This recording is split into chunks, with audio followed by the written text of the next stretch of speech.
sa araw mismo ngang kanyang kasal. Alam ni Elise na hinihintay na buong pamilya ng kanyang asawa. Ang pagbagsak niya sa loob ngang 5 taon.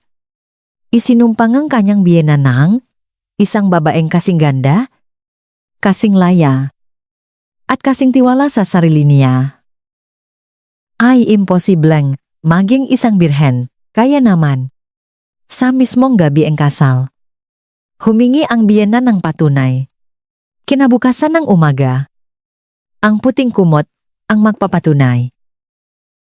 Kung si Elise nga ba ay malinis pa o hindi, bago natin umpisahan ang kwento, huwag kalimutang i-like ang video na ito. Mag-subscribe sa aming channel. At i-comment kung saang lupalop ngang mundo niyo, kami pinapanood, may ganda si Elise na nakakaintimidate. Hindi yung tipong nakmamakaawangang atensyon, kundi yung tipong nakukuha ito ng walang kahirap-hirap. Walang kalkulasyon. At kahit hindi niya sinasadya kapag naglalakad siya sa mga kalsada nege-begeje. Dala niya ang sarili niyang estilo. Mga damit na bumabakat sa bawat kurbangang kanyang katawan. At ang mga tingin ng tao ay dumadapo sa kanya na parang mga ibon sa sanga. Natural. At hindi mapigilan. Kahit ano pang gawin niya, 20 taong gulang siya nun. May dalanggaan ng loop na tipikal sa ganyang edad. Kung saan naniniwala ka pa na ang buong mundo ay pwedeng sumang-ayon sa kaligayahan mo, basta't piliin mo lang. May kakaiba sa paglalakad niya. Sa paraan ngang pagtaas ng kanyang baba kapag pumapasok sa isang kwarto, nagbibigay ito ngang impresyon na alam niya ang isang sikreto na hindi alam ngang iba, ang hindi alam ngang nga tao tungkol kay Elise. Dahil hindi naman sila nagtatanong, nyenge, bagay-bagay na mahalaga. Ay itinaguyot niya ang kanyang sarili ng mag-isa, hindi naman literal na mag-isa. Dahil nandiyan ang nanay niyang si Aling Aida, pero mag-isa sa diwa, ng mga taong natutong umasa sa sarili nilang gulugod. Dahil napilitan sila nga, sitwasyon mula pa, nung teenager sila, lumaki siya sa isang maliit na apartment sa Sampaloc, Maynila. Yung tipong manipis lang ang ngadingding. At ang mapangarap ay kailangang manahimik na lang muna. Natuto siyang manahinga, sarili niyang damit sa edad na 15. Dahil hindi laging mepra, para bumili ng nga gusto nila, kaya siguro ganun na lang. Kaperpekto. Ang tabas, magadamit niya, tamang-tama sa sukat niya. Walang labis. Walang kulang. Nagtapos siya ng high school na may honors. At kumuha ng kursong business administration sa kolehiyo. Habang nag-aaral, naktrabaho siya tuwing weekend sa isang butik sa mall para makatulong sa pambayad ng upa. Ang nga bagay na ito. Walang nakaisip niyan sa komunidad nila habang nakatitig ang mga tao sa mga suot niyang damit. Napansin siya ni Liam 5 taon na ang nakararaan sa isa sa mga high-end na beach party sa La Union na inorganisa ng mga kabataang galing sa mayayamang pamilya. Yung nga party kung saan lumalakas ang music kasabay ng paglalim ng gabi at kung saan ang mga simpleng kwentuhan ay minsan nawi sa makapagtatakpong panghabang buhay. 25 taong gulang si Liam noon, isa ng CEO-ng kumpanya nga sasakyan na ipinangalan sa tatay niya. Pinalago niya ito at ginawang mas moderno kaysa sa inasahan ng kanyang ama. Siya yung klase ngang lalaki na nirerespeto ngang iba. Bago pa man sila magpalitan ng 3 salita.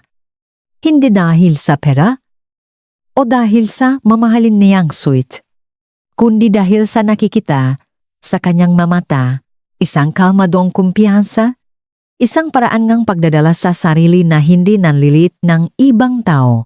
Nang makita niya si Elise, akala niya nangarap lang siya ng gising. Hindi lang dahil sa Ganda nito. Marami na siyang nakitang maganda, kundi dahil sa ngiting ibinigay nito ng maktama ang kanilang nga paningin. Isang ngiti na walang ipinapangako, pero sinasabi ang lahat. Isang ngiti na parang nakabukas na bintana sa isang mundong toto.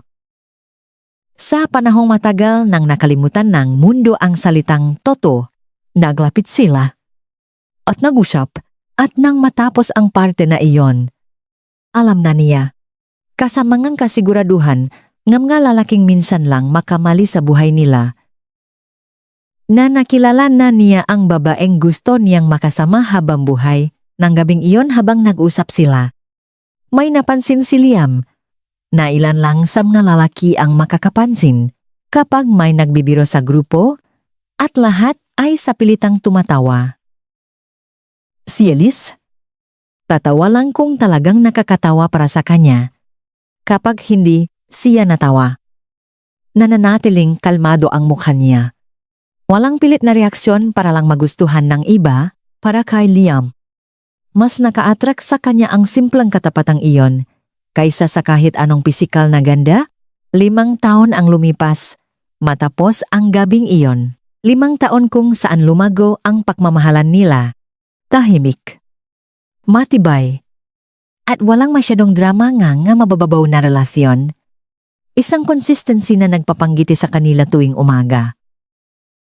Bago pa man sila makapagape, dinadala ni Liam si Elise sa mga tahimik na fine dining restaurant sa Makati tuwing biyans ng gabi. Yung nga lugar na malambot ang ilaw at kilala ng mga waiter ang pangalan mo, tintext. Niya si Elisa gitna na mga importanteng meeting sa opisina. Dahil lang pumasok ito sa isip niya at wala siyang rason para itago ito, minsan naman. Hinihintay siya ni Elise sa labas ng opisina kapag masyadong humahaba ang araw. May dalang nilutong pakain. At sa tingin pa lang niya, alam na ni Liam na ang presensya lang nito ang kailangan niya para makabawi ng lakas. May sarili silang lengguwahe.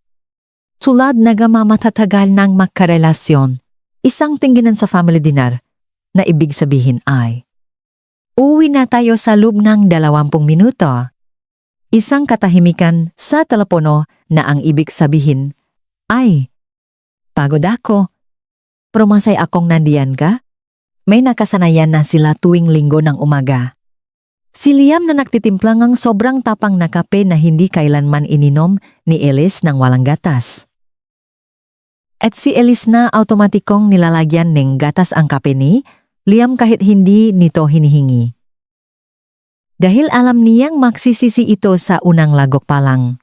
Ang mga maliliit at pribadong bagay na ito na nabubuongang 2 tao ay nagiging mas toto sa paglipas ng panahon kaysa sa kahit anong malalaking deklarasyon nega pag-ibig.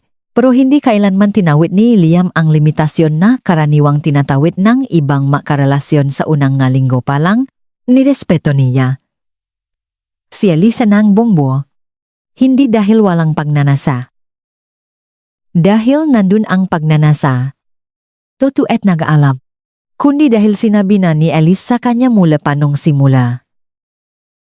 Na pinapahalagahan niya ang isang bagay, isang sikreto ngang kanyang sarili na gusto niyang panatilihing buo hanggang sa tamang panahon. Sinabi niya ito ng simple.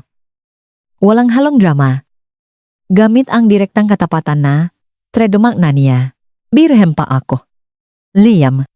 At gusto kong manatiling ganito hanggang sa tamang oras. Tiningnan lang siya ni Liam. Hinawakan ang kamay niya. At sumagot na hindi yon problema. At para sa kanya, hindi talaga ito naging issue. Mahal niya ang buong pagkatao ni Elisa. At kung gaano manangga itinatago nito sa sarili. Bahagi iyon ng buong pagkatao na iyon. May isang gabi, 2 taon mula nang maging sila. Muntik nang masira ang limitasyong iyon, hindi dahil nagbago ang isip ni Elise. Kundi dahil minsan, mas malakas ang tuksang mainit na gabi kaysa sa mga desisyong ginawa mo sa kalmadong umaga. Pauwi sila galing sa kasalang isang kaibigan. Medyo dala pa ang sayangang party at ng inuman. Salop nga sasakyan. May nakumpisang mabuo sa pagitan nila. Isang kakaibang init, isang bagong pananabik. Inihinto ni Liam ang sasakyan sa tapat ngang bahay ni na Elise.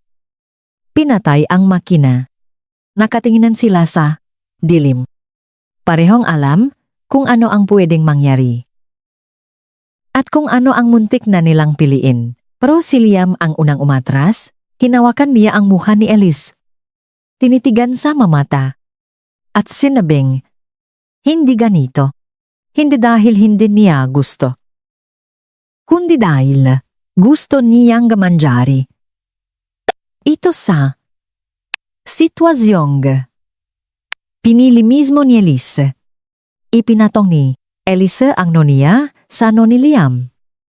At wala nang sinabi. Ang simpleng galaw na iyon. Sapat na para sabihin ang lahat. Ang problema sa kwentong ito ay hindi si Liam. Ang problema ay may pangalan. May natural na autoridad at may partikular na paraan na pagpasok sa isang kwarto. Tipong natitigil ang usapan at napapayos ng upo ang lahat ng hindi nila namamalayan. Ang problema ay nagnangalang Madam Rosa, ang nanay ni Liam. Isang babaeng nasa 60 taong gulang. Maganda pa rin kahit bumakat na ang ngalinya ng katandaan sa kanyang muha. Isang babaeng nagsusuot ng eleganteng Filipiniana. Dala ang dignidad ng mamatriarka ng lipunan na dumaan sa ilang dekada ng pagbabago, pero hindi kailanman nalimutan ang mapaninindigan niya. Mahal niya ang anak niyang si Liam. Isang pagmamahal na possessive pero toto. Pagmamahal na mga inang ibibigay ang lahat hanggang buto para maprotektahan ang anak. At naniniwalang kahit may asawa na, kahit tatay na, o kahit matanda na ang anak niyang lalaki, ay pag-ari pa rin niya ito kahit papaano. Hindi naging madali ang buhay ni Madam Rosa. Kahit hindi ito halata sa panlabas niyang anyo, nawalan siyang asawa sa edad na 50 dahil sa atake sa puso na walang pasabi. Dinala niya ang pagluluksa ng may dignidad ng isang babaeng hindi pinayagan ang sariling bumagsak.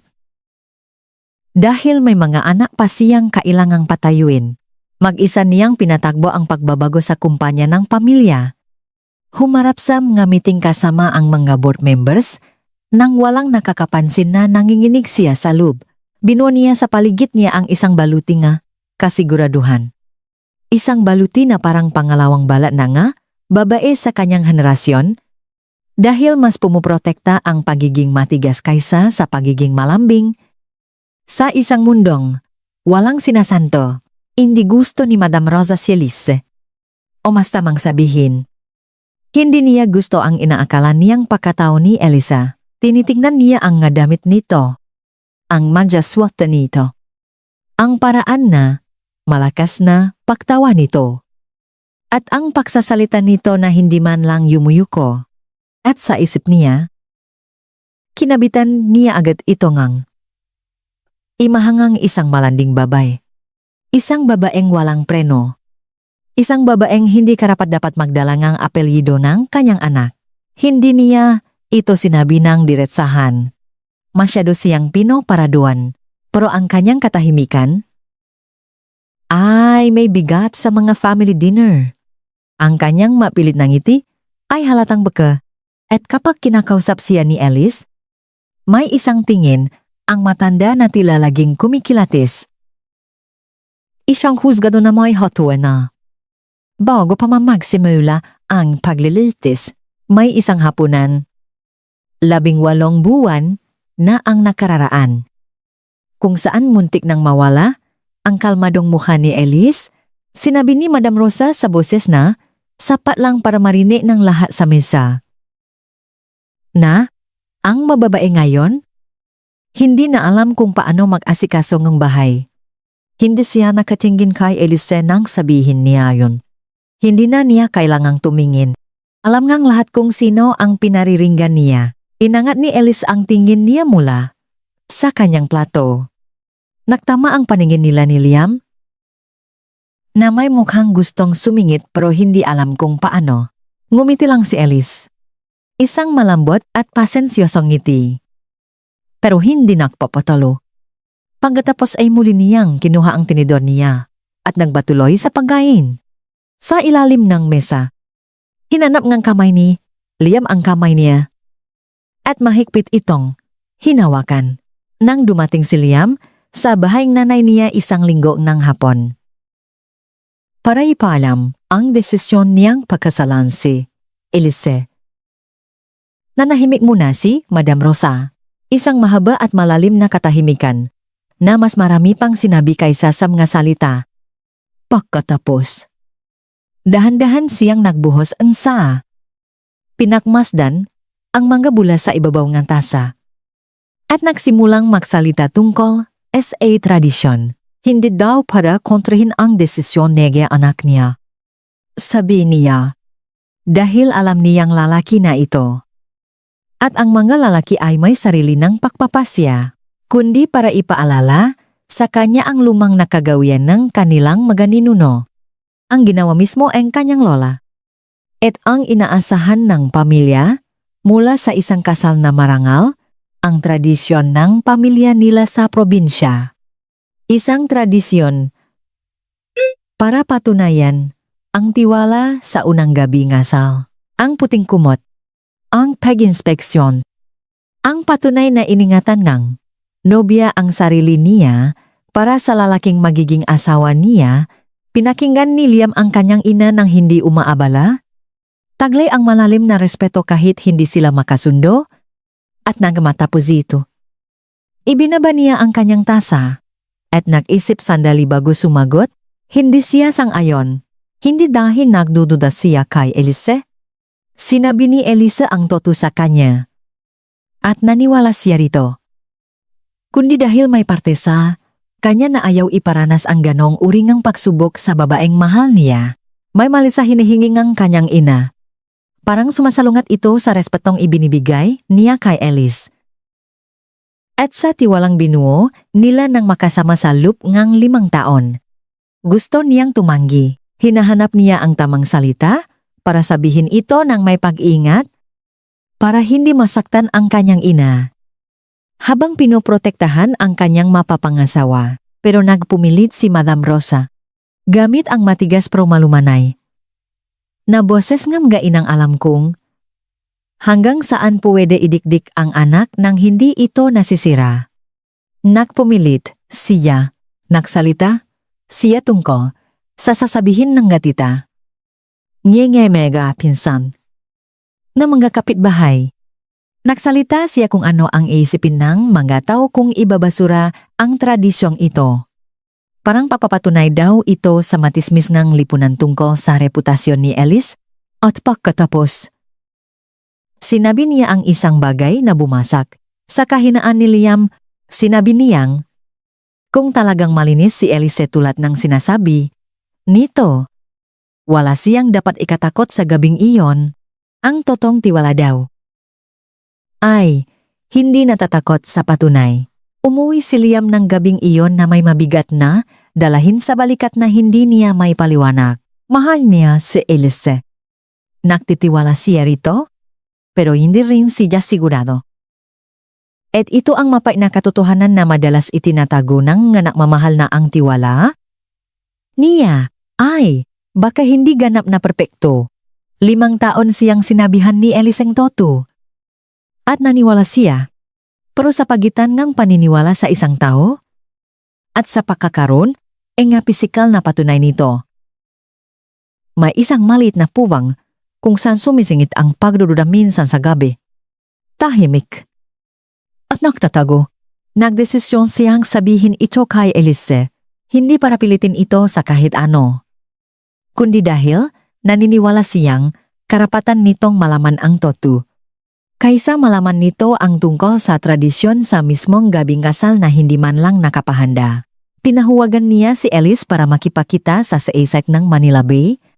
Sa isang tahimik na parte kung saan sanay, silang umupo kapag kailangan nilang mag-usap ng masinsinan. Malayo sa ingay NG siyudad. Hapong nanong enega Setyembre. Yung oras kung kailan nakukulay ginto, ang papalubok na araw sa dagat. Ang mga mangingisda ay nagsisiwian sa kanilang mga makukulay na bangka.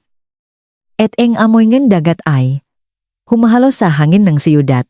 Umupo sila sa samantadong harang na kabisado na nila, yung hindi masyadong naabot ng alon. Pero sapat lang para marinig ang paghampas nito sa pampang. Ipinaliwanag ni Liam ang lahat. Ang mga sinabing nganay niya, ang tradisyon, ang puting kumot, ang inaasahan ng pamilya. Nakatingin siya kay Elise habang nagsasalita. Binabasa ang bawat reaksyon sa mukha nito bago pa man ito makasagot. At nakita niya ang ilang pagbabago sa mukha nito. Una, isang bahagyang pagtigas ng panga na parang nakatanggap ng masamang balita. Pagkatapos, isang kalungkutan. Hindi sobra. Hindi nakwawala. Isang tahimik na kalungkutan. Kalungkutan ng isang taong naiintindihan na minsan, kahit ang pinakatotoong pag-ibig ay hindi sapat para burahin ang panghuhusgang ng mundo na matagal nang ikinabit sa iyo at pagkatapos ng isang mahabang katahimikan. Kung saan patuloy lang ang pahampas nga. May nakita siyang determinasyon. Pumulot si Elise ng isang maliit na bato. Hinawakan ito sa kanyang palat sandali. Tinitigan na parang kinakabisado ang bigat nito. Tapos ay itinapon sa dagat. Pinanot niya ang paglapat ng ngaalon sa tubig hanggang sa mawala ito. Tapos, tiningnan niya si Liam ng diretso sa mga mata. Huminga siya ng malalim at sinabing, "Oh, hindi sa buses na nakaalinlangan. Hindi, ito may kasamang simangot o buntong hininga ng pagsuko. Kundi may isang kalmadong kasiguraduhan na mas nakagulat kay Liam kaysa sa inaasahan niya." Sinabi niya na, naiintindihan niya ang tradisyon. Tinatanggap niya. At hindi. Wala siyang dapat ipag-alala. Ngumiti pa siya nang sabihin ang mga huling salita. Yung pamilyar na ngiti niya na kilalang-kilala ni Liam. Yung ngiting ibig sabihin ay may alam siyang hindi pa alam ng iba. At nag-enjoy siyang itago, ito ngang ilang sandali pa. Tinitigan siya ng matagal ni Liam matapos iyon. Nang walang sinasabi, may naramdaman si Liam sa kakalmahan ni Elise ng gabing iyon na mas malakas pa sa anumang salita. Mayroon sa kalmadong pagtanggap na iyon. Sa ngiting walang kahit anong kaba. Isang kumpiyansa na pwedeng manggaling sa isang babaeng walang itinatago. O sa isang napakagaling na aktres at si Liam na nakilala si Elise sa loob ng 5 taon. Na alam kung gaano ito kapalpak magsinungaling dahil namumula ang lig nito. Na alam kung paano ito kumilos kapag may bumabagabak dito. Ay nakita sa mga mata niya ng gabing iyon na hindi siya umaarte. Nagsasabi siya, "Ne totu." Alo sigurado na siya. Pawi. Nang ihatid niya si Elise sa pintuan ng apartment nito. Lumingon si Elise bago pumasok. "Hindi mo kailangang gawin yun." Sabi ni Elise. "Iyong dungisan ang kumot ng sarili mong dugo." "Hindi mo kailangang gawin?" Tumango si Liam. Nakatinginan sila at sa katahimikang iyon, may isang pangako na nabuo mula sa kanilang dalawa sa bahay ni na Elise sa kabilang dulo ng siyudad. Inanggap ng nanay niyang si Aling Aida ang balita ng kasal nang may simpleng saya ng isang magulang na nakita ng nasa tamang landas ang anak. Si Aling Aida ay isang simpleng babae. Walang yaman at walang kayabangan. Pero mayaman ng isang inang ibinigay ang lahat sa anak nang hindi ito ginagawang pabigat. Megisa niyang pinalaki si Elise sa loob ng 10 taon. Simula nang magbago ang takbo ng buhay nila. Na madalas hindi pinag-usapan ng pamilya ng malakas. At inilagay niya sa pagpapalaking, ito ang buong tapang. Lemming. At sa paninindigan niya, nagtrabaho si Aling Aida bilang nursing aide sa PGH. Sa loob ngang 22 taon, gumigising siya nga, alas 5 madaling araw. Sumasakay ngang jeep habang madilim pa at puro bituin ang langit. At minsan ay nakakawinang, napakagabi na kaya tulok na ang kanyang anak, prosam nga umagang nandiyan siya. Pinakahanda niya almusal si Elisa. Sinusuklayan ang buhok nito kung may oras pa. At pinapaalala rito na ang mundo ay, para sa mga taong, hindi nagpapaapekto sa sinasabi ngang iba. Walang malalaking talumpati si Aling Aida. Ang ginagawa niya ay sagawa. At ang mga gawang iyon, ang bumuong paunti-unti sa pagkataong kanyang anak mula sa loob, nang hindi nakikita ngang iba. Pero may bumabagaba sa puso ni Aling Aida nitong mga nakaraang araw bago ang kasal. Hindi nasabi sa kanya ni Elisa ang tungkol sa tradisyon. Ngunit naramdaman niya ito. Gamit ang insting ng isang ina na nakakapansin ng bagay-bagay kahit hindi sabihin. Alam niyang may kakaibang tensyon sa kasal na ito. Na hindi, may tago ng mga pekeng ngiti. Tapos, nandiyan pa ang mga sismis. Ang mapangit na salita na ginagawa nga kapitbahay tungkol sa mga babaeng manamit na katulad ni Alice. Mga maling hinala na ginagawang katotohanan ng mga taong walang ibang magawa sa buhay. Tinahuwagan ni Aling Aida ang kanyang ana isang Martes ng gabi. 3 araw bago ang kasal. Hinintay niyang maging kalmado ang boses ni Elise. Na walang ibang tao sa kwarto. Bago niya itanong ito, itinanong niya ito ng may buong pagmamahal ng isang ina. At nang may pag-ingat ng isang taong alam na mahalaga ang isasagot. Pero mas gusto niyang maramdamang ligtas ang kanyang anak. Sabi niya, sabihin mo sa akin. Malinis ka pa ba? May katahimikan sa kabilang linya. Tapos, marahang tumawa si Elise. Isang tawa na kamuhang-kamuhangang tawa ngang nanay niya. Isang maliit na tawa na hindi nangaasar.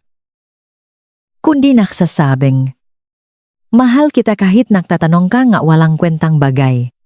At sumagot siya ng may kasiguraduhan na walang halong kayabangan. Kundi purong katotohanan. Ma, huwag kang mag-alala. Pagdating ng araw na iyon, magugulat ka. Maktiwala ka sa akin. Tumahimik si Aling Aida ng ilang segundo pa. Tumingin siya sa bintana. Sam nga, ilaw sa kalsada. Sa makabatang naklalaro pa sa labas kahit gabi na. Naisip niya ang lahat ng gabi kung kailan bumabangon siya para silipin kung maayos ang tulok ni Elise. Kung humihinga ba ito ng maayos? Kung nandun ba siya? Ang lumang nakasanayan ng nga ina na asikasuhin ang buong buhay nga anak? At hindi alam kung paano ito bitawan. Kahit 25 taong gulang na ito, at may sarili ng buhay, tapos sinabi niya, siya, anak, at ibinaba niya ang telepono. Mas gumaan ang kanyang pakiramdam. Kahit hindi tuluyang nawala ang pag-aalala. Na parang tata na nga, inasimula pa ng ginawa ang mundo, nangyari ang kasal nung isang Sabado Oktubre. Sa isang grand ballroom ng isang sikat na hotel sa Maynila. Na pinili mismo na pamilya ni Liam, isa sa mga malalaking puting kwarto na may init na ilaw. Kung saan ang makumikinang na gown ng ngatita ay sumasalamin sa ila. At ang kantahan ay umaabot hanggang kisame. Maganda ang seremonya. May pagkaseryosong ganda ngang mga malalaking kasalan sa siyudad. Kung saan bawat detalye ay pinag-isipan. Bawat minuto ay inorasan. Ang paghahanda sa umaga ay parang ibang mundo. Sa apartment ni Aling Aida na pansamantalang ginawang parlor, 5 babae ang abala sa pag-ayos kay Elise. Si Tita Kadi na nagayos ng huling detalye ng damit. Ang pinsan niyang si Fatuna nag-ayos ang alahas. 2 kaibigan na umikot-ikot dala ang mga pin at belo. Na parang mga satellite sa isang planeta, si Aling Aida ay medyo nakalayo sa kanila. Nakakrus ang makamay sa tiyan. At tinitingnan ang kanyang anak na may tingin ng isang inang sinusubukan isaulo ang bawat detalye ng sandaling iyon. Dahil alam niyang hindi na ito maulit. May isang sandali na lumabas ang lahat ng babae sa kwarto para kumuha ng kung ano man. O para sagutin ang telepono. Naiwan silang dalawa ni Aling Aida sa loob ng ilang minuto. Lumapit si Aling Aida. Inayos ang tupingang belo gamit ang ga-ekspertong kamay ng isang nursing aide. At nang walang planong sabihin. Sinabi lang niya ng simple, proud ako sa'yo. Hindi dahil sa kasal na ito. Kundi dahil sa kung sino ka. Pumikit si Alicia ni isang segundo. At pagdilat niya, may nakita sa mga mata niya na hindi. May tatago ang kahit anong makeup, isang totoong emosyon. Yung pinapakita mo lang sa taong pinakakatiwalaan mo ng buong buo. Wala siyang sinabi. Kinuha lang niya ang kamay nga, kanyang nanay at hinawakan, iyon ng mahigpit ng ilang segundo. Napakaganda ni Elise ng gabing iyon. Hindi na ito nakakagulat sa marami. Pero nakakagulat pa rin. Dahil iba ang maging maganda sa isang beach party. Kaysa maging maganda sa isang marangyang wedding gown na naaangat sa isang babae sa panibagong level ngangda, dala niya ng araw na iyon ang isang bagong dignidad. Isang pagiging kalmado at pino. Nakabaliktaran ng inaakala ng iba na kilala nila tungkol sa kanya, kahit yung mga may pinakamasasamang iniisip sa kanya. Ay hindi, napigilang tingnan siya ng may respeto. Nakaupo si Madam Rosa sa VIP table kasama ang iba pang mga matatandang babae. Nakasuot ngang malalim na asul na Filipiniana na nakmuha siyang isang reyna at sinitingnan niya si Elise. Gamit ang tingin ng isang babaeng matagal nang nakapahusga sa iyo. At naghahanap ng bawat patunay sa bawat galaw mo para panindigan ang hatol niya. Sa buong seremonya, sarado ang kanyang muha. Magalang. Pero yung malamig na pagiging magalang ng taong sumasali sa isang bagay na hindi naman talaga niya ginusto. Kundi tinanggap lang dahil mahal niya ang taong pumili nito. May isang sandali sa party na nagatabi si Elise at Madam Rosa dahil na rin sa gulo ng pag-ayos sa picture taking. Isang mabilis na sandali. Ilang segundo lang. Walang nakatingin sa kanila. Nakatingin lang ng diretso si Madam Rosa. Habang ibinaling ni Elise ang ulo, niya nang bahagya sa biyanan at nang walang pilit ng ngiti. Nang walang kaplastikan. Zinabi ni Elise nang mahina na parang sa sarili lang niya kinakausap. Ang gabing ito ang magpapabago sa lahat. Hindi sumagot si Madam Rosa. Pero may gumala ng kaunti sa mukha niya. Isang muscle sa panga. Isang bahagyang pagpigil ngang hininga. Narinig niya ito. Si Liam naman. Walang ibang tinitingnan kundi si Elisa. Mayroon sa mamata niya. Nang gabing iyon na hindi madalas makita ng kaibigan niya. Isang tahimik na kahinaan. Isang pagpapakawala na bihirang ipakita sa publiko ng mga lalaking katulad niya. Tinitingnan niya ang babaeng magiging asawa niya. At sa tinging iyon, nakapalop ang buong kasiguraduhan ng isang taong alam na nasa tamang lugar siya. Pero kasabay nito, ang kabangang isang taong may hawa na napakahalagang bagay, at alam kung gaano kasakit kung ito'y mabitiwan at mabasag. Inabot ng madaling araw ang party, ang sayawan, ang matawanan, ang masang puno na lahon, kare-kare, at paella. Ang nga batang naghabulan sa pagitan ng mga upuan nga matatanda. Ang mga lolo at lola na nag-usap sa isang tabi. Habang ang nga kabataan ay binibidyuhan ang lahat sa mga cellphone nila, tapos paunti-unti. Tulad ng normal na nangyayari sa mga malalaking party kapag pagod na ang paang nga bisita, Unti-anting nabalot, ngan katahimikan ang ballroom. Dinala na ang mga bagong kasal. Sa bridal suite na inihanda para sa gabing iyon, isang malaking kwarto sa rest house ang pamilya ni Liam, na pinalamutian ng mabulaklak a kandila, at ang kama na may malinis na puting kumot. Ang sentro ngang lahat ng ibig sabihin ng gabing iyon para sa maraming tao.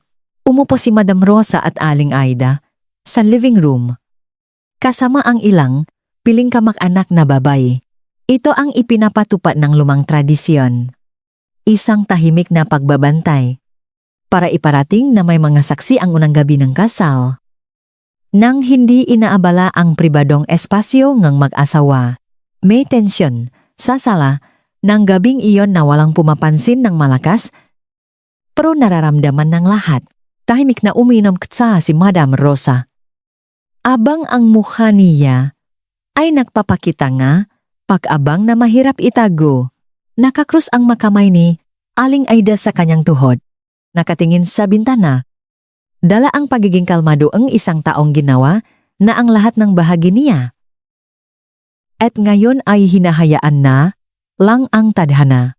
Sa pagitan ng dalawang ina, may 5 taon ngang panghuhusga sa isang banda. At 5 taon nang tiwalangang isang ina sa kabilang banda. At sa gitna nga, lahat ng ito. Isang nakasarang pinto, kung saan 2 kabataan ang dumadaan sa pinakamahalagang gabi ng buhay nila ng makasama. May nagpatuktong ang mahinang musika sa sala. Nga lumang OPM love songs na pinapatuktok sa mga vigil. Dahil alam nito kung paano punan ang katahimikan ng hindi nagiging maingay, isang tita ang naglabas ng kanyang rosaryo. Isang pinsan ang nakatulok na sa sofa sa gilid. Nakatagilid, enge ulo.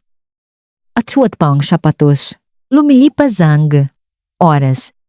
Sa kakaibang kabagalan na nararamdaman mo tuwing may hinihintay kang mangyari at wala kang magawa para bilisan ito, pagsapit ngang 2:00 ng madaling araw, tumayo si Madam Rosa para kumuha ng tubig sa kusina. Sinundan siyang tingin ni Aling Aida. Tahimik ang buong bahay.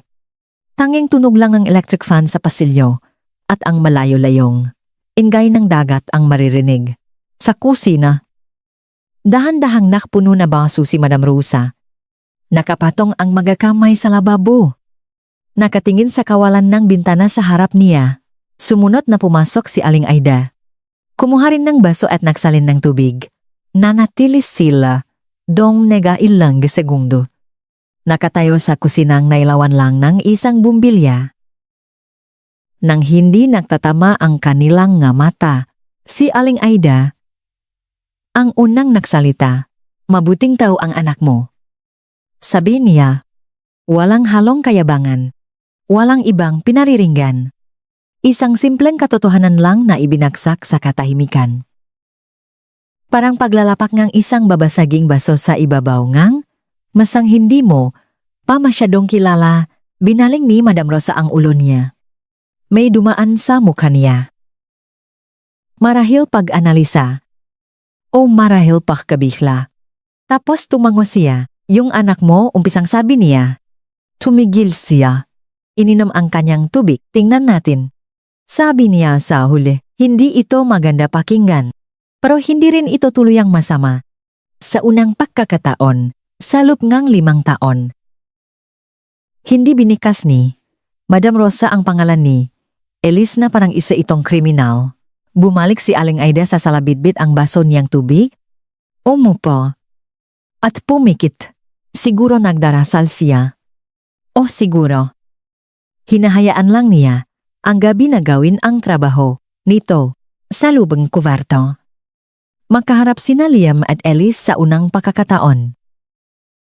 Nang wala ang ingay ngang mundo sa paligid nila, may lapit sa katahimikang ito na hindi pa nila kailanman naramdaman sa relasyon nila. Ang klase ng pagiging matalik na walang kinalaman sa pagnanasa. Ima kundi sa isang bagay na mas malalim pa. Ang kasiguraduhan na nakikita ka ng buong-buo. Walang filter. Walang maskara na ginagamit mo sa pakikipagsapalaran sa lipunan. Ang makandila ay nahuhulma ng malalambot na anino sa dingding na sumasayaw ng kaunti dahil sa hangin mula sa pahinga nila. Ang mga bulaklak, mga puting kliryo at orange, na rosas na pinili ni pamilya, ay nakpapabanggo sa buong kuwarto. Dala ang tahimik na presensya ng mabulaklak sa isang nakasarang silid, ang kama. At ang puting kumot sa gitnang lahat ay parang sobrang matingkat. Parang alam na alam nito ang papel na gagampanan niya sa masusunod na mangyayari. Matagal na tinitigan ni Liam si Elise. Tapos, hinawakan niya ang makamay nito. Ang malalaking kamay niya na mahal ni Elise. At tinanong niya, tinanong na niya, nun sa gilid ng dagat. Pero ngayon ay may dalang panibagong bigat. Mahal. Malambing niyang sabi, sabihin mo sa akin ang totoo. Kung hindi ka nabirhen ngayong gabi, susugatan ko ang sarili ko at ako ang magdudumi. Ne kumot na ito. Walang sinuman ang makakaalam. Ikaw ang mahalaga sa akin. Nasa mga salitang iyon ang buong pagkataon ng lalaking ito. Ang halong lembing at pag-alinlangan. Enga, pag-ibig at pagdududa. Na hindi tuluyang naburan niya. 5 taong tapat na relasyon dahil ang pagdududa ay hindi nalalabanan nega oras. Nalalabanan ito ang katotohanan. At si Liam, sa pamamagitan na paktatanong nito na punong-puno na lamang, ay nag-aalok ng daan palabas? Isang paraan para sabihin kay Elise na ang pagmamahal niya ay hindi nakabase sa gabing ito, na kahit anuman ang lumabas. Mananatili siya, tiningnan siya ni Elise sa mga mata. Ngumiti siya. Yung ngiting kilala na niya sa loob ng 5 taon. Yung parang nakabukas na bintana. Yung ngiting sinasabi ang lahat nang walang pinapangako at imbes na sumagot gamit ang masalita. Hinalikan niya ito hanggang sumunod na nangyari ay para lamang sa kanilang dalawa at wala ng iba, naging mahaba. Matindi. At totoo ang gabi. Yung katotohanan na hindi pwedeng imbentuhin at hindi rin pwedeng ipaliwanag. Dahil may mga bagay na hindi na kailangang isalin para maintindihan. Natupad ng kwartong punong kandila at bulaklak ang pangako nitong tahimik na ganda. Habang sa kabilang banda ang pinto, patuloy na nagangtay ang mundo. Dala ang pasensya na ipinipilit ng tradisyon sa mataong atat. Sa sala, nakatulog si Madam Rosa bandang 3:00 ang madaling araw. Bahagyang nakasandal ang ulo sa unan ng sofa. May lumabas na lambot sa mukha niyang tulog. Napilit na itinatago tuwing gising siya. Mas mukha siyang maliit sa posisyong ito. Hindi masyadong nakakatakot. Makikita mo ng malinaw sa mga relax na linya ng kanyang mukha. Ang isang 60 taong gulang na babaeng nawalan ng asawa. At dinala ang pagkawala na iyon ng isang dekada sa manggalinyang iyon. Nang walang permiso na ipakita ito, si Aling Aida ay nanatiling gising. Nakatitik sa madisenyong kisame. Iniisip ang kanyang anak. Ang lahat nga itinuro niya dito. At ang lahat na itinuro ng buhay dito kahit hindi niya itinuro ng direkta. Lahat ng mga umaga kung kailan siya gumigising bago pa sumikat ang araw para mainit ang kape ni Elise, pagising nito. Ang lahat ng mga sakripisyong parang wala lang. Pero bumubuo pala sa pagkataong isang tao. Tulad ng pagbuo ng bahay ng walang pagyayabang, bandang madaling araw. Nakatulog na rin siya. May muhang ang isang taong nakatapos ang isang napakahalagang misyon. At pwede nang makpahinga. Sumikat ang araw sa Maynila. Dala ang kulay, pink at orange na liwanag, tuwing tag-init. Ang liwanag na dumarating ng walang pasabi, na nagpapaganda sa mga simpleng bagay. Sa mga kalsada ngang bigisi na tahimik pa, nagsisimula nang makbukas ang makaunang tindero ng pandesal. Nag-inat ang mga unang driver sa harap ngang kanilang nga sasakyan. At bumabalik na ang malalim at regular na pahinga ng siyudad bago maksimula ang magulong araw. Sa bahay, sumingit ang liwanag sa ilalim ng bintana at unang nagising si Madam Rosa. Tumingin siya sa paligid. Naalala kong nasaan siya. Inayos ang kanyang damit. At tumayo ng may bahagyang paninigas katawan na tipikal sa mga nakakaedad. Nagising din si Aling Aida. At nakaharap ang dalawang babae sa sala ng hindi masyadong nag-usap. Bawat isa ay may bitbit na mabigat at makaibang pakiramdam sa dibdib nila. Na hindi napagaan na, pagsapit ng umaga, nagsimulang dumating ang iba pang mga miyembro ng pamilya. Matita, pinsan, isa o dalawang kapitbahay na hindi na nakapahintay ng imbitasyon dahil sa kuryosidad. Unti-unting napuno ang sala ng mabulungan na pamilyar tuwing umaga pagkatapos ang kasalan. Ang halong peking, kaswal na kuwentuhan at ang halatang pag-abang, pinag-usapan nila ang ganda ng kasal kagabi. Pinuri ang gadamit. Pinag-usapan kung sino ang pinakamagaling sumaya. Pero sa lahat ng mababaw na kwentuhang iyon, may isang bagay na hindi sinasabi. Pero malinaw na naririnig lahat. Tapos, tumayo. Si Madam Rosa at naglakad papunta sa kuwarto, kumatok siya ng mahina sa pinto. Pero may tigas ng isang babaeng alam niyang sa kanya nakatalaga ang obligasyong ito. Ilang segundong katahimikan. Tapos, may tunong gumagalaw sa loop, may mayabak, at bumukas ang pinto. Bumulaga si Liam. Nakatayo sa pintuan. Mabigat ang mata dahil sa antok. Pero may isang bagay sa mukha niya na hindi mukhang pagod. Isang malalim na pagiging kalmado. Ang pagiging kalmado ng isang lalaking nakatanggap kagabi. Patunay na kahit siya ay hindi nangahas na lubos na asahan, tiningnan niya ang kanyang ina. Tapos, tumabi siya para papasukin ito. Pumasok si Madam Rosa sa kwarto. Sumunod si Aling Aida. At sa likod nila, ang ilan pang mga babae. Sa isang formal na pagpasok, na siyang huling yukto. Ang tradisyon, amoy kandila at bulala pa rin ang kwarto. Yung matamis at makapal na amoy na naiwan pagkatapos, mamatay nga apoy. Nakaupo si Elisa sa gilid ng kama. Bahagyang gulo ang buhok, malinaw ang mga mata, dala ang postura ngang isang taong naghihintay sa iyo. At walang rason para kabahan, at pagkatapos. Bumaling ang mga mata nila sa kumot, ang puting kumot na may mansa ng dugo, ang patunay. Tiningnan ni Madam Rosa ang kumot. Tinitigan niya ito lang segundo. Nakatayo sa mabangong kwartong iyon. Kasama ang iba pang mga babae. Sa isang katahimikan na iba sa lahat ng katahimikan nung nakaraang gabi at pagkatapos. May bumigay sa loob niya.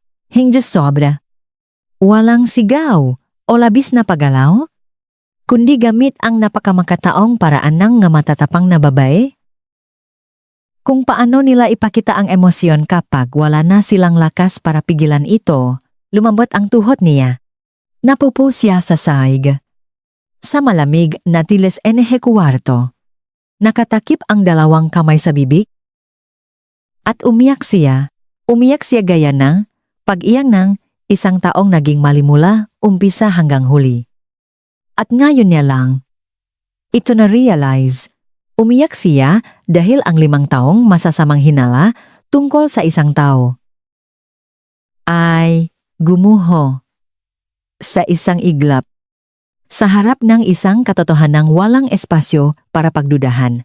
Umiyak din siya dahil sa ginhawa at dahil sa hiya at dahil sa isang bagay na tila pasasalamat. Ang kakaibang pasasalamat ng isang taong napagtantong?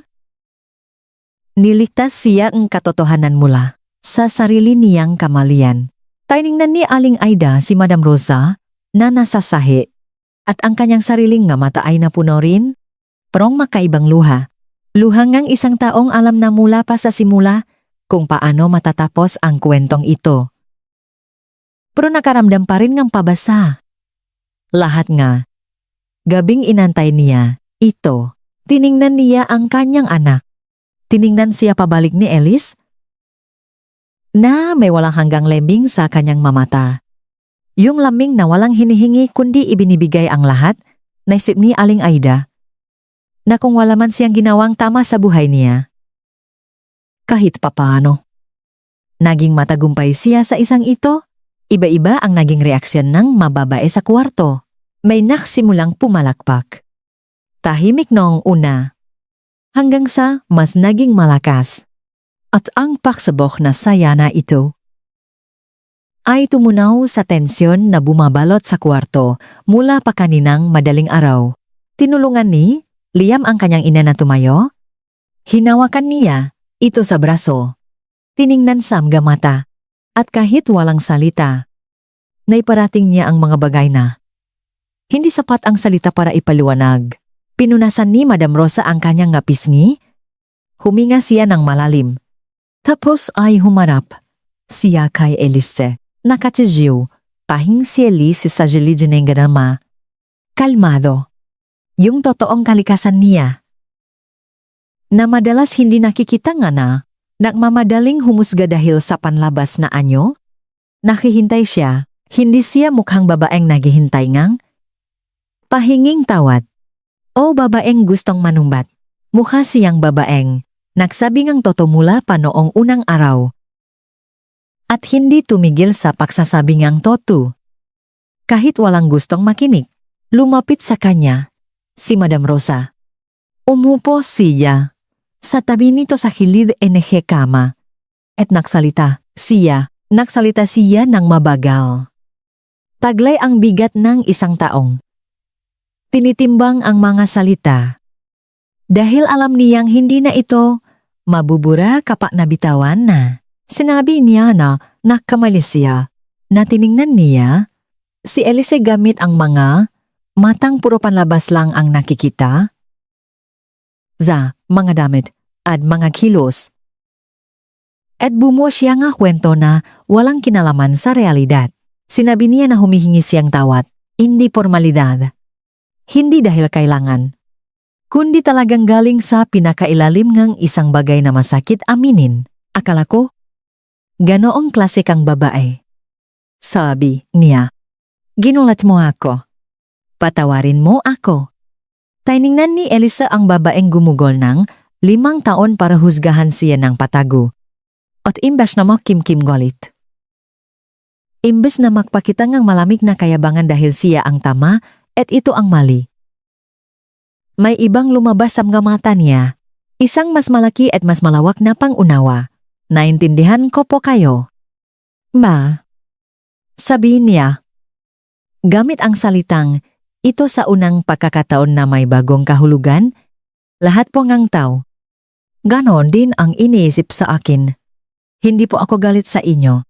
Tinitigan siya ni Madam Rosa ng ilang sandali.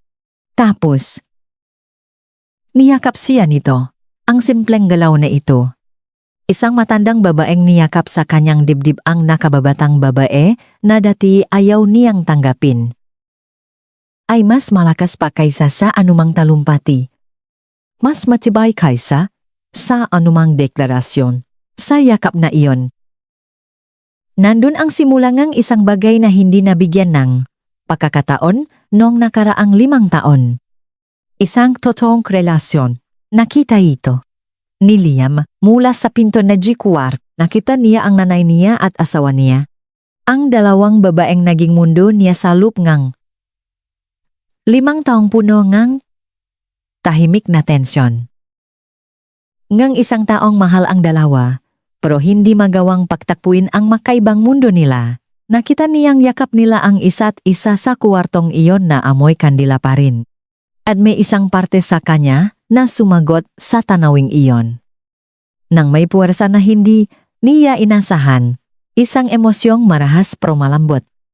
Yung klaseng emosyon na pilit inilalayo ng isang lalaki dahil Marami itong sinasabi na tungkol sa kanya. Tumalikod siya papunta sa pasilyo para walang makakita sa mukha niya sa sandaling iyon. Dahil may mga pagkakataon sa buhay na para lang muna sa sarili, bago mo ipakita sa mata ang iba. Ang masumunod na araw ay napuno nga magapabisita, kainan, at mga kuwentuhang mayroon ng bagong pakiramdam ng kagaanan.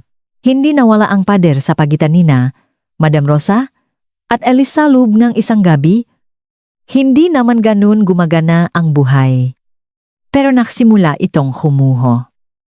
Bit-bit ang mabagal at seryosong prosesong pagbuangang isang matibay na relasyon. Nagsimula ng tahuwaging anak ni Madam Rosa si Elise. At hindi na ito tunong pilit o parang titulo lang. Nagsimula na ring tumabi si Elise kay Madam Rosa sa mga hapunan na hindi nakakaramdam ngang pangangailangang protektahan ang sarili niya. Isang hubibes na hapon, dumating si Elise sa bahay ni Madam Rosa kahit hindi inimbitahan. May dala siyang malaking bag ng sangkap. Sariwang isda galing sa palengkeng Cartimar, kamatis, mani, at magandang klaseng bigas. At sinabi niya lang ng simple na gusto niyang matutong lutuin ang paboritong kare-kare ni Liam tulad ng pagluluto ni Madam Rosa. Dahil sinabi ni Liam na iyon daw ang pinakamasarap na natikman niya sa buong buhay niya. Tinitigan siya ni Madam Rosa en ilang segundo. Gamit ang mapanuring tingin na hindi parin tuluyang nawala. Tapos, ibinaba nito ang tasa sa mesa at tumayo. Halika sa kusina. Sabi niya at nagdagal sila dun ng 2.5 oras. Makatabi sa harap ng kalan, nag-usap tungkol sa pampalasa, sukat, at kung paano mo malalaman na luto na ang isang putahe dahil lang sa amoy nito. Bago mo pa ito tikman, hindi ito isang sobrang dramatikong pagbabatian. Mas maganda pa dun. Ito ang simula ng isang magandang kaugalian. Pinanot ni Aling Aida ang lahat ng ito ng may tuwang ang isang ina na naktiwala sa kanyang anak kahit laban sa alon. At nakita ang tiwalang iyon na napatunayan. Pumunta si Aling Aida para magape isang umaga sa malaking bahay sa Forbes Park. At sa unang pagkakataon simula nang mag-umpisa ang kwentong ito. Totoong nakausap ang dalawang ina, lumagpas sa makakaplastika ng mahbali. Gamit ang bahagyang magaspang na katapatan ng dalawang babaeng napaktanto. Nasa na matagal na silang naging makakampi kung hindi lang pumagit na ang takot at panghuhusga, nag-usap sila tungkol sa mga anak nila. Tungkol sa hirap ngang pagpapalaki nga, anak sa siyudad na mabilis magbago. Kung ano ang pakiramdam ng tumatanda. At ang makitang bumubuong, buhay ang mga anak mo na hindi mo na minsan maintindihan, pero natututunan mong girespeto. Nakuwento si Aling Aida tungkol sa trabaho niya sa ospital. Tungkol sa mga pasyenteng namamatay at sa mga naililigtas. At ang manipis na linya sa pagitan nun, nagsalita si Madam Rosa tungkol sa kanyang asawa. Ang lalaking hindi na niya nababanggit sa publiko sa loob ngang maraming taon? Dahil may ugali ang pagluluksan na maging bawal pag-usapan paglipas ng panahon at sa usapang iyon. Pangkaraniwan, pero malalim. May nabuang ugnayan sa pagitan nila. Walang eksaktong pangalan. Pero ang tahuwag dito ay pagkakaintindihan. 2 linggo pagkatapos ng kasal. Naglapa si Liam ngang 2 plane ticket sa harap ni Elise. Palawan, tiningnan ni Elise. Tiningnan ang mga tiket. Tapos tiningnan ulit si Liam gamit ang ngiting iyon na parang nakabukas na bintana. Nakibit balikat si Liam. Yung kalmadong porma ng mga lalaking mahilig mag-surprise. At naghintayin tamang tiempo para ilabas iyon ang puting buhangin ng El Nido. Ang mga nakatagong lagon at ang sunset na sobrang gaganda. Deserve mo ang isang biyahe na kasing ganda mo? Sabi niya, umalis sila isang Biyernes ng umaga mula sa airport sa Maynila. Makahawak kamay sa loob na eroplano. Parang 2 taong hindi patapos kilalanin ang isa't isa. At alam nilang mahaba pa ang oras nila. Sinalubong sila na Palawan ng may kalawakan ng dagat na hindi nagtatanong. At nagbibigay nga espasyo para sa bawat isa na maging totoo sa kanilang sarili. Naglakad sila sa puting buhangin paksikat ng araw. Nag-island hopping at nakita ang malinaw na asul na tubig sa ilalim ng araw. Kumain nga sariwang prutas sa isang yate habang pinapanot ang karagatan. Natulog sa mga water villas kung saan kitang-kita ang nga bituin mula sa kama. Isang maagang umaga sa Palawan. Umupo sila sa harap ngang yate habang ang gabay nila ay nakatingin sa malayo. At sa katahimikan nga, malawak na dagat. Naririnig ang alon at ang mga ibong nagsisimula palang magising. Ipinatong ni Elisa ang ulo niya sa balikat ni Liam at pumikit. Wala siyang sinabi. Wala na siyang kailangang sabihin. Ipinatong ni Liam ang pisngi niya sa buhok ni Elisa at nanatili sila ang ilang minuto. Habang ang mundo sa paligid nila ay nagigising sa bawat sandaling iyon. May isang bagay na wala sa relasyon nila nung nasa Maynila pa sila bago ang gabing iyon. Isang bagong kagaanan. Isang paraan ng pagsasama na wala ng bigat ng pagdududa. Wala ng tahimik na tanong na minsan dumadaan sa mga mata ni Liam. Kahit sinusubukan pa niya, itong itago. Isang gabi sa dalampasigan ng El Nido. Nakaupo sa buhangin na mainit pa mula sa araw. At sa harap ng dagat na umaabot hanggang sa kabilang dulo ng mundo, inihili muli ni Elisa ang ulo niya sa balikat ni Liam.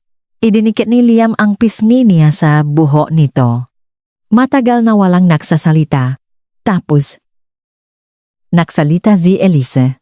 Nagsalita siya tungkol sa isang bagay na hindi pa niya kailanman sinabi ng malakas. Kahit kay Liam, sinabi niyang sa lahat ng mataong iyon. Ang makataw ng paktingan ng makakapitbahay. Ng mga bulungan. At panghuhusga sa mga damit niya at kilos niya. May mga gabing umuwi siya sa nanay niya. At tinatanong ang sarili kung dapat na ba siyang magbago, magsuot ng iba. Tumawa ng mahina.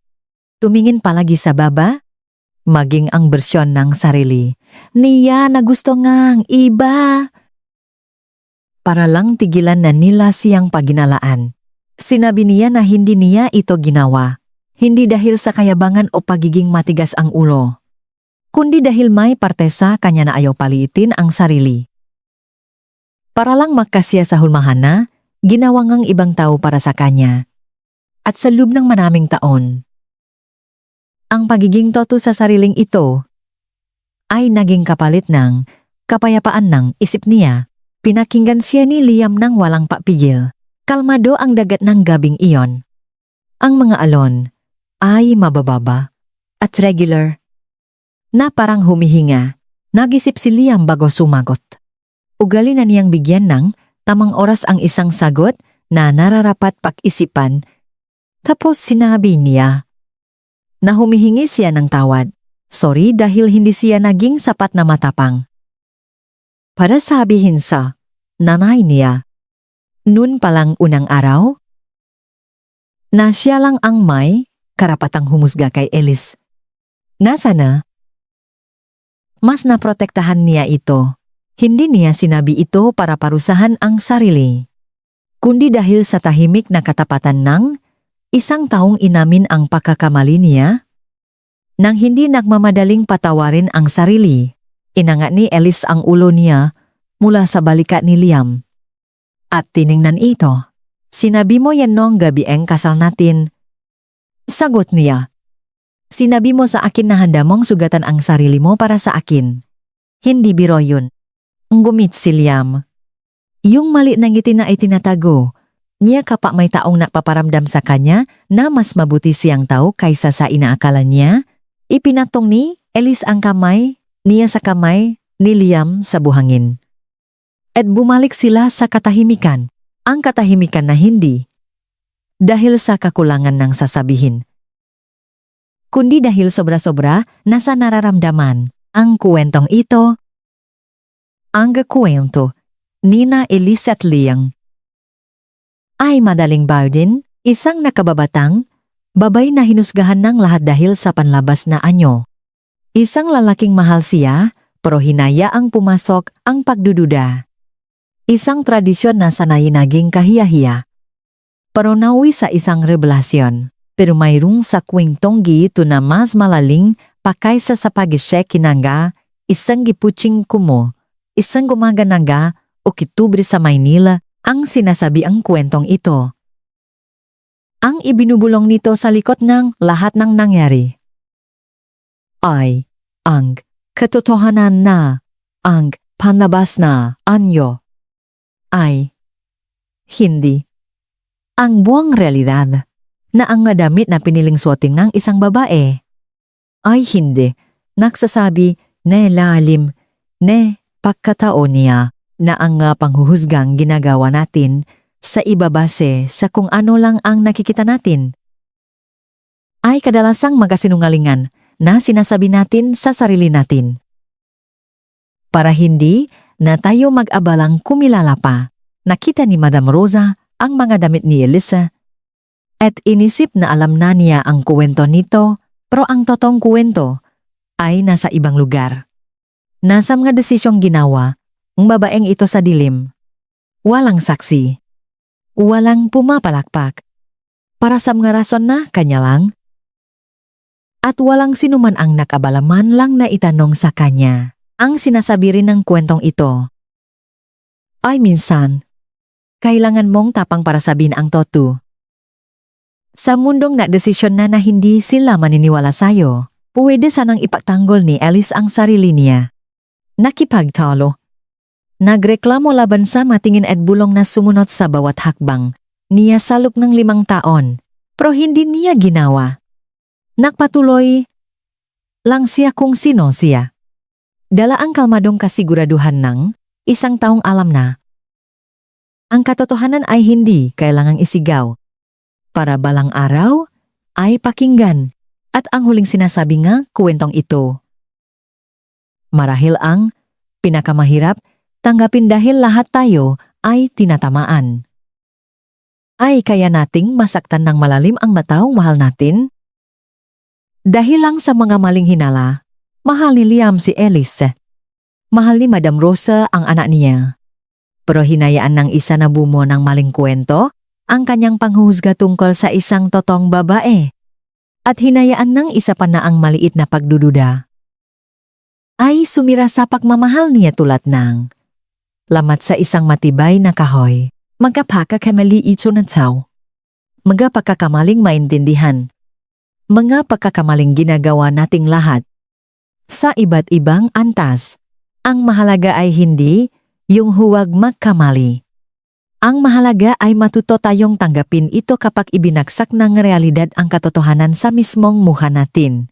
Dahil ang katotohanan ay lalabas at lalabas din. Sa isang umaga ng Oktubre, sa isang kwartong amoy kandila at bulaklak, sa harap ngang isang puting kumot na hindi nagsisinungaling,